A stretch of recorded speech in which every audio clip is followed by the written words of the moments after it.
Order! Order! You are an incorrigible delinquent at times. Behave yourself, man!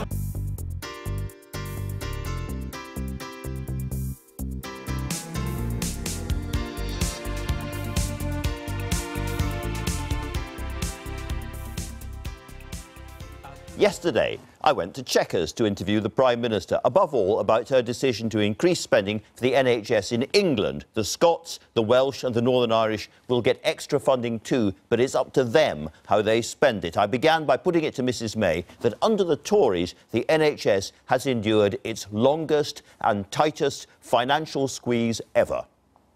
Well, we've been putting more money into the NHS every year since we first came into government in 2010. But in real terms, it's been a squeeze. What we've seen on the NHS is the pressures growing. And I think people saw that particularly, we saw that particularly this winter, as people live longer, often with more complex conditions, of course the pressure on the NHS is growing. And that's why I'm going to be speaking about how we deal with that in a speech I'm making tomorrow. And the NHS is now 70 years old, more or less. What are you bringing to the birthday party? Well, the NHS, as you say, Andrew, has been there for us for 70 years. What I'm doing in the speech tomorrow, in my announcement, is actually, it's about securing its future. Now, how are we going to do that? Well, we've worked with NHS leaders. We're going to ensure there's a 10-year plan for the NHS. That'll be a plan for world-class healthcare, more doctors, more nurses. It means extra money, significantly more money going into the NHS. How much? Well, I'm just about to come on to that. I thought you might want to ask me that question. It means that at the end of 5 years, by 2023-24, there will be £20 billion more in real terms being spent on the NHS. Now, often figures like that, politicians quote figures like that, they don't often mean much to many people. Some people may remember seeing a figure on the side of a bus a while back of 350 million pounds a week, yeah. In cash. Well, I can tell you that what I'm announcing will mean that in 2023-24, there will be about £600 million a week in cash, more in cash, going into the NHS. Now, of course, we've got to fund that money. That will be through the Brexit dividend, the fact that we're no longer sending vast amounts of money every year to the EU once we leave the EU, and we as a country will be contributing a bit more. And in terms of the improvements we want to see improvements in the performance issues that matter to people today, A&E, waiting times, but I also want to see improved survival rates from cancer. I want to see better mental health services. And then there's one final thing, if I may, because I think it's so important. We're making the NHS our priority. We're putting this significant amount of extra money into it. We need to make sure that money is spent wisely, that it isn't wasted, that it isn't just used up on bureaucracy. And we'll be doing just that, because I want that money to be spent in the interests of patients. I'd like to unpack all of that, if I may, and carry on, start with the money. Can you give me a percentage figure for what this means in real terms, percentage, year-by-year average increases? Yes, I mean, it may vary a little from year to year, but it's about 3.4% average across the period. As I say, it may vary a little from year to year. And that equates to that's in real terms. So the Institute for Fiscal Studies said very recently, meaningful progress on waiting times, staff shortages and mental health, which you've just been talking about, will need growth of around 5%, not 3.4% for the next 5 years, much less than growth of 4% a year, and the NHS will be able to do little more than tread water. So you're not giving the NHS as much as the IFS and many of the health charities still say it needs. Well, I said earlier, Andrew, that we've been working on this with NHS leaders. And Simon Stevens, who heads NHS England, supports this. And he will now be working with clinicians, with doctors, with people in the NHS to put together the details of this 10-year plan. Now, you know, as Prime Minister, I have to look at the various issues that are raised with me, people often asking me to put more money into this, more money into that. What we're doing is saying very clearly as a government that the NHS is our priority. And it's right, because the NHS matters to people. And, you know, I'm a user of the NHS. The historic annual increase is 3.7, so you're still below that. We have looked carefully at what we put into the NHS to ensure that we deliver world-class healthcare, Because remember, what I want to ensure is we saw under the Labour government, under Tony Blair, there was a point where he put a lot of extra money into the NHS. Nearly half of that was not actually spent on patient care, on delivering for patients. So we need to make sure that the money we put in is being spent on delivering for patients. And I say that because I use the NHS myself, but I also, as Prime Minister, go into hospitals and I've seen the pressure that the NHS has been under. That's why it's right that we make this our priority, that we ensure that the staff in the NHS have the resources they need to deliver the health care that is right for people that we want to see. So, for instance, in this country, we have a waiting time for cancer. Once you've been diagnosed with cancer, you should be treated within 62 days. Do you know when the last time the government met that waiting time target was? Well, it's precisely because there have been problems in the performance that we've seen that I think it's important that we look at how we ensure that we improve performance for the future. But you mentioned the issue of cancer. 2.5 years is the answer. You mentioned the issue of cancer. Actually, I think the figure is that there are something like 7,000 people alive today who wouldn't have been, but are alive today as a result of the improved performance in the NHS in treating cancer. And that's important. But I want to see those survival rates improve further in future. For people at home, they hear all this about new money and new this and new plans and so forth, and they wonder, what does it mean for me? So if there's somebody with cancer who's watching this programme, worried about how long it takes to get treated, when will they start to see a change in the service as a result of the money that you're announcing today? Well, this will be about the 10-year plan that the NHS itself will work on and put together. Because I don't think it's right for me as a politician to say, well, you've got to do this by this point and so forth. I think what we need is the doctors, the staff in the NHS to come together and to put that 10-year plan in place.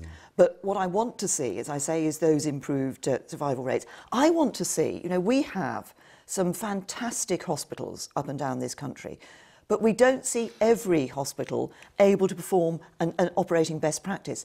I want to see that across the country, across England. You mentioned the Brexit dividend a moment ago. Can I ask you straightforwardly, would you have been able to make this announcement if we were still inside the EU?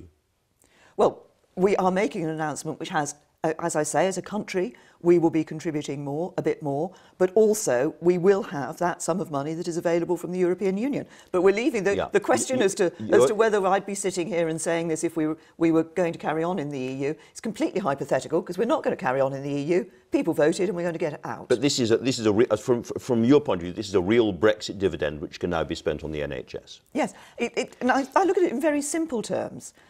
At the moment, as a member of the European Union, every year we send significant amounts of money spend significant amounts of money on our subscription, if you like, to the EU.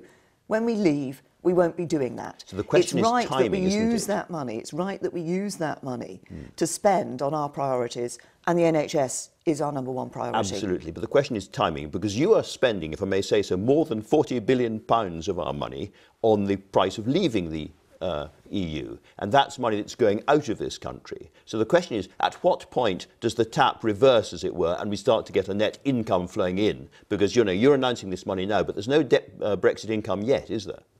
Well, we haven't left the EU yet, and we'll be leaving the EU on the 29th of March 2019. As you know, there'll then be an implementation period to end December 2020. The figure that you quote about the amount of money that's was agreed last December as the financial settlement is about money that is part of what we would have been paying we signed up to the EU to pay over a particular period of time, because I said to the other leaders that for this budget plan period in the European Union, which ends in 2020, actually they shouldn't worry that our leaving was going to cause them to have to pay more. So after or see 2020, the money will start to flow back in the other direction. Well, that is the clarification. The timing, one of the issues that was left open when we agreed the sum was the timing. There's a certain expectation over the time profile of that spending. Certain number of crossed fingers in all of this. It's not crossed fingers. These will be issues that will be finalised when we put the actual withdrawal agreement together into a legal treaty. But joining me now is Paul Johnson from the Institute for Fiscal Studies, who can help unpack some of these figures for us this morning. Let's go back first to the government's announcement of an average of a 3.4% increase for NHS spending. Is that enough? Well, it's the sort of number you might expect given the constraints that they're working under. 3.4% is a bit less than the average increase the NHS has had over its history. It's a lot more than it's got over the last 8 years, but of course they're in a world where the economy's not doing terribly well. They've still got a significant deficit. The debt's very big. There's going to have been a big row between the Treasury and the Department of Health. So it's the kind of compromise you might have expected. But it will keep the we've NHS heard the King's going. Fund, the Health Foundation, the Nuffield Trust, all sorts of health charities and experts tell us it needed to be at least 4%, 5% to make a meaningful difference. Well, it depends what you mean by a meaningful difference. This will probably be enough to stop it going backwards. It's not going to be enough to make big improvements. I mean, that's the sort of pressures the NHS is facing. There are 2 million more people over the age of 65 in 2020 than in 2010. So even significant increases are needed just to keep the thing going. So we've had the 8 tightest years in the NHS's history. Following the 10 most generous years, we'll now have 4 or 5 years of just about average increases. So, you know, this isn't going to transform the NHS, but it should stop, hopefully, in a couple of years' time, yet another winter crisis. So the Prime Minister wasn't absolutely clear on where the money would come from. She hinted there would be extra taxes. It's not clear whether borrowing would be required, but she was very clear that some of the money will come from what she called the Brexit dividend. Is there a Brexit dividend? There isn't a Brexit dividend. So there isn't a dividend in 2 senses. I mean, first, over this period, if you look at the arrangement we've come to with the European Union in terms of paying our exit bill, and you add to that the commitments the government's already made to keep funding farmers and so on, there is literally arithmetically no money. And in addition, we know, because the government's accepted this, that the public finances will be worse as a result of the Brexit vote. The OBR has said by 15 billion a year. It could be a bit more, it could be a bit less, because I mean, it is true, though, and this is what a lot of people will be thinking. We pay a subscription fee, so to speak, to the European Union. The point is, over this period, we're still going to be paying. Yes, up until the end of the implementation period. But after that, we will stop paying our subs. That's got to save us millions of pounds. Eventually we will, but actually not over this period, because the divorce bill, as it were, will continue to be paid through 2022 and 2023, which is the period over which this announcement has been made. So actually, as a pure sort of arithmetic point of view, over this period, there's no money. If you look further down the road, yes, we'll stop paying money to the European Union, but the economy has already shrunk a bit as a result of the vote. The government has accepted that actually the public finances will be 15 billion or so worse off, not better off. So there really just isn't money there from a Brexit dividend. Now, that's not... So we're talking about significant tax increases? Well, in the short run, the government has a choice. It can borrow more or it can tax more. It could cut other spending more, but I think that's not going to happen. I mean, the scale of cuts elsewhere has been so significant. So it can borrow more or tax more. Borrowing more would break its manifesto commitment, but then, of course, every other fiscal rule for the last forever has been broken, so maybe this will be broken. In the long run, it must require higher taxes, because this is the thing about the NHS, is it's going to continue to ask for more money. If we want it to provide what we've come to expect and more, then we will have to pay for it. Significant tax increase? I mean, people are talking about freezing the thresholds for when you start paying higher rate taxes. Would that do it, or are we actually looking at putting the headline rates of tax up?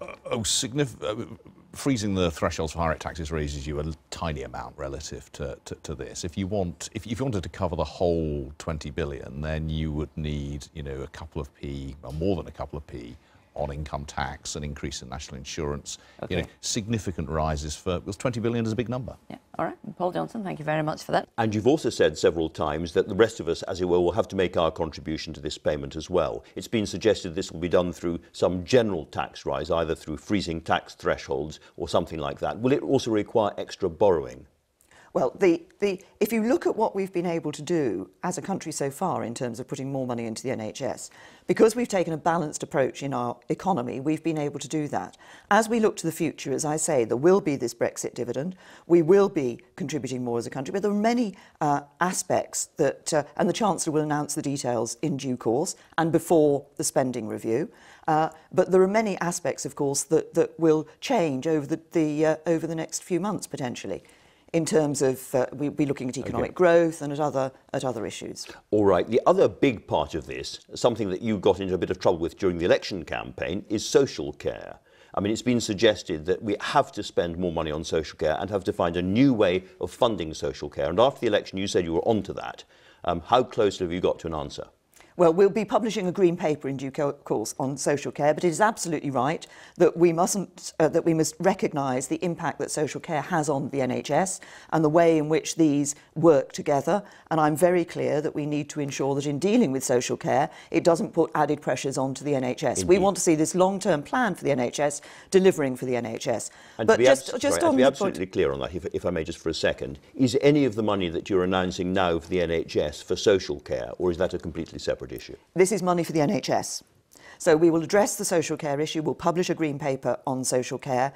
We've actually already, as the Chancellor announced last year, put £2 billion extra into social care because we've seen the need there and we've put more money into it. Because your social care minister says, like, putting money into the NHS, very, very welcome, but it's a bit like running a bath with the taps full on and the plug out if you don't do social care as well.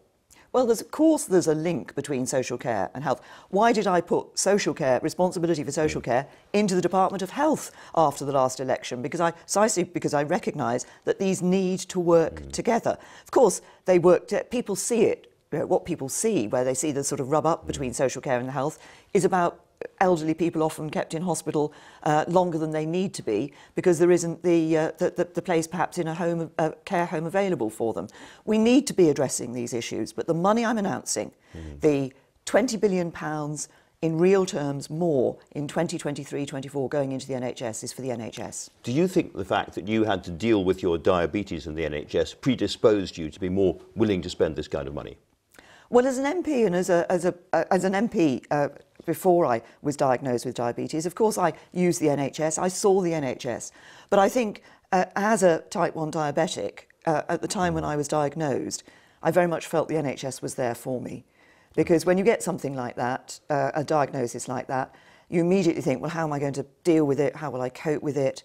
And I've had fantastic support from my local GP's practice, from my consultant, and also from the specialists, the clinical specialist nurses who are there, who can advise you and help you. And I've really seen what the NHS means to somebody. Not just, on the odd day, but actually, for me, it's day by day. Can I turn to another issue on your plate and ask you, first of all, are you a woman of your word? Yes, I am, Andrew. And I suspect I know what the second question is going to be. The reason I'm asking that so bluntly is that a lot of your MPs this weekend wonder about that because they thought they had had a private meeting with you. You were about to lose a vote. It seemed you might lose a vote on the floor of the House of Commons on the withdrawal bill, and you brought in a group of Tory rebels and you told them that you were going to give them a certain kind of support, and then afterwards they think you changed your mind, you broke your word. What I did talk to people. Let's just, if I can just set the context for this. The EU withdrawal bill is an important bill. It is part of the legislation we need in order to be able to leave the European Union. And we're leaving the European Union because Parliament asked the British people what their choice was, and they clearly chose that we should leave the European Union, and we're going to deliver on that. But as we put the bill through, there were some concerns expressed about the particular role of Parliament in the future. I did indeed meet a group of my fellow MPs. I listened to their concerns and I undertook to consider their concerns. And the next day I stood up in Prime Minister's questions and said I'd put an amendment down in the House of Lords. I've done exactly that. Well, but if I may, what's important about this is that we recognise the concerns that people have about the role of Parliament. But there are two things I'm also very clear about, which is, first of all, that Parliament cannot tie the hands of government in negotiations. If you think about it, as we're sitting there negotiating on the details of our future relationship or our withdrawal agreement, we can't have a situation where every time we have to take a decision, we have to go back and have a lengthy debate. And Parliament can't tie government's hands in negotiations. But it's also important that Parliament cannot and should not overturn the will of the British people, which was to leave the EU. Can I put it as it's seen by the people on the other side of this argument, which is that this only happens in the event of no deal, which you don't want, not many people want a no deal, and it would be a solemn and difficult moment possibly for the country if that happened. And they say that Parliament, as our sovereign legislative and decision-making body, ought to have, as it were, a hand on the wheel or some sense of guiding the country about what happens next, and that your amendment doesn't allow them really to do that, and their amendment did. And therefore it is about the centrality of Parliament. And after all, this is all about reclaiming sovereignty of Parliament. Well, it is, and Parliament is, we've always said that Parliament was going to be able to express its view on this issue, to have a meaningful vote on this issue. There's a debate about what those words mean. I've listened carefully to the concerns. I've put an amendment down that I think balances this issue of the role of Parliament together with the need for us to ensure that we don't overturn the decision of the British people. But what we're talking about here, Andrew, if you just think about it, we've just spent some time talking about a really significant announcement about the future of our National Health Service, which matters to people in this country on a day-to-day basis.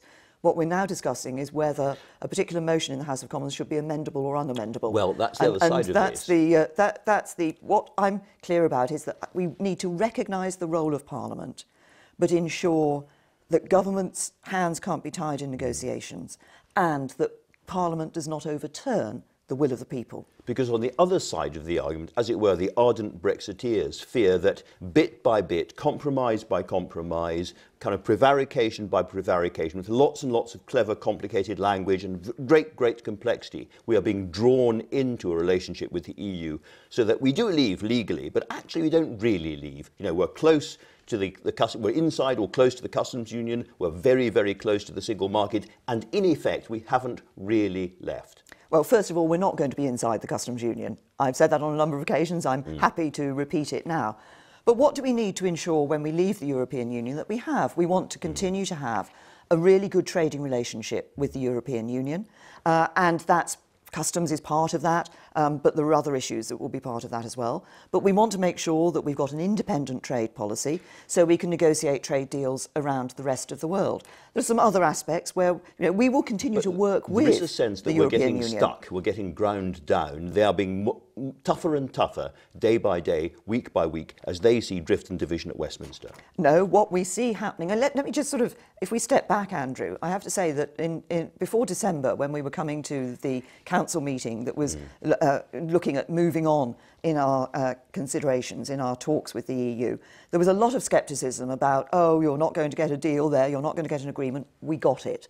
Yeah. Similarly, before March, everybody said, oh, you're not going to get agreement on the implementation period.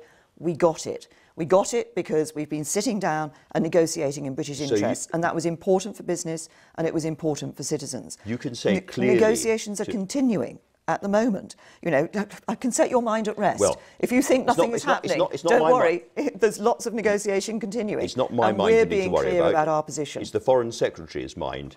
And he says there is a risk that we will be locked in orbit around the EU and the customs union, and to a large extent still in the single market, so not really having full freedom on our trade policy, our tariff schedules, or indeed our regulatory framework either. That's what he fears. What's your message to him? Well, the message is, as government has agreed that we will have an independent trade policy, we will be free to negotiate those trade deals around the rest of the world. But it isn't a case of replacing everything we've done with the EU with trade with the rest of the world. It's about adding to the trade we have with the EU. It's about making sure we can take advantage of that independent trade policy, of being outside the EU. So a good relationship with the EU, and we will be continuing to cooperate with countries in Europe, because we're leaving the EU, we're not leaving Europe. But also this gives us opportunities for the future. There's I believe, a real bright future for the UK outside the European Union, and it's this government that's going to deliver it. How important is it to you that there is no friction-driven border between the two parts of Ireland, between Northern Ireland and the Republic? It is important for the people of Northern Ireland that we do not see a hard border between Northern Ireland and Ireland. The way I would put it, it's about people being able to lead their lives, carry on leading their lives as they do today. But can I just explain why? It's about people. But it's also really important about the United Kingdom and about this government working for all parts of the United Kingdom. What we've seen from the European Commission are some ideas, one idea in particular, that would effectively put a border down which would separate off Northern Ireland from Great Britain. That's not acceptable. Right. That's not acceptable. And We're it's one not acceptable united to have a hard kingdom. border on the island of Ireland either, you've said. Yes, that's crucial. Absolutely. We're committed. Again, your Foreign Secretary says this is allowing the tail to wag the dog. And he says it's absurd, beyond belief, that we're allowing the tail to wag the dog in this way. We're allowing the whole of our agenda to be dictated by this folly. That's your Foreign Secretary. The issue of the border between Northern Ireland and Ireland is an important element in the talks that we're undertaking with the European Union. But of course it is one part of a very big picture, because as a country we're ambitious for the partnership that we can develop with the European Union on the economy. Most focus is on the economy, but also on security matters as well. Yeah. We want to be able to continue to cooperate with countries inside Europe in the best interests of the UK. And I think the cooperation in the best interests of the UK will also be in the interests of the EU. But they're not behaving like that, are they? Not when it comes to Galileo, not when it comes to the passport issue for criminals and so forth. They see a Prime Minister who is caught between different Tory factions, and you're kind of frozen between the hard Brexiteers and the soft Brexiteers, and you're trying to placate one group and then the other group, and therefore they think they can take you for a fool, really, in the end. No, Andrew, that's not right at all. Let's just look at Galileo. Because this is an issue. It's about the future elements in terms of security for the future. The UK has been contributing significantly to the Galileo programme so far. Yes, the EU are saying that they don't think in the future, as not being a member of the EU, we can continue to contribute and have the access that we would have as a member of the EU. We're still discussing that with them. But what I have said, what we as a government have said, what we've been very clear about to them is that may be your decision. If that is, we'll still discuss it. But if it is your decision, then we will ensure that we have what Britain needs, and we will do it ourselves. When it comes to all of these issues, again, your Foreign Secretary has said you need a different tone. You need to be more combative. You've been described famously by Ken Clarke as a bloody difficult woman. And the question is, are you being difficult enough when it comes to the EU? Do we need a change of tone? Is it time to play hardball? It is time to ensure that we get on with the complicated, intricate job of actually sitting down and working through all the various issues we need to work through. I've been clear that we are going to have, what we're going to do is in the week beginning the 9th of July, we'll publish a white paper which will set out in more detail than the speeches any of us have given. I've given speeches, David Davis has, Philip Hammond, Liam Fox on these issues. We'll set out in more detail the ambition we have for the relationship with the European Union in future. But can I just say this? We've reached the agreements we've reached so far in December and in March by the UK being very clear about where its interests lay and ensuring that those decisions reflect UK interests. And the deal that I want to negotiate will be a deal that will be good for Britain. When Jeremy Corbyn again quoted the Foreign Secretary at you saying you should be more like Trump, you kind of froze and you gave him the death stare. What was going through your mind at that moment? Well, you know, lots of people, somebody else actually yesterday talked to me about this thing they call the sort of death stare. I'm not really conscious that I'm doing it at the time. But you're very cross, weren't you? What was going through my mind was that actually I don't think Jeremy Corbyn understands what these negotiations are really about. I don't think, you remember Jeremy Corbyn is the man who said we should trigger Article 50 immediately after the referendum vote, when no preparation had been made for the discussions for the negotiations. Nobody had done work on what the issues that needed to be addressed. We have been ensuring that we do the job for the British people. We're leaving the EU, but we're going to make sure we get a good deal. Just one final question, if I may, one final area, which is, why do you think it is possible for a Conservative MP to stop a law going through the House of Commons that would have banned men taking photographs up women's skirts? Why did that happen? Well, first of all, I think that upskirting it's invasive, it's degrading, it's offensive. And what I'm going to do in response to what happened is to ensure that that bill was blocked. We're going to take the bill that was blocked, the legislation that was blocked, and we're going to put it through in government time. Some people won't know who Christopher Chope is. He's blocked bills to pardon Alan Turing. He's blocked a bill to prevent revenge evictions, to ban wild animals in circus and end hospital car parking charges. He also, in 2009, proposed abolishing the minimum wage. Why did you give him a knighthood 6 months ago? No. First of all, let's be very clear on some of those things you've talked about. Actually, the pardon for Alan Turing, we did put through. We put through as a government. We put through as a government. And what we're going to do on this upskirting issue is put, in government time, make sure that legislation is there on the statute book. This is an invasive, offensive act, and we need to take action against it. So why did you give him a knighthood? Christopher Chope has been a long-standing Member of Parliament. What is important is how we respond to the legislation that was going to be there. Because the concern is not the issue of an individual. The concern is about, are we going to ensure that something that really. is... It's about something Civility. that is offensive to people, that is invasive of people's, of people's privacy. Are we going to ensure that action is taken about that? Yes, we are. Prime Minister, very clear. Thanks very much indeed for talking to us. Thank you.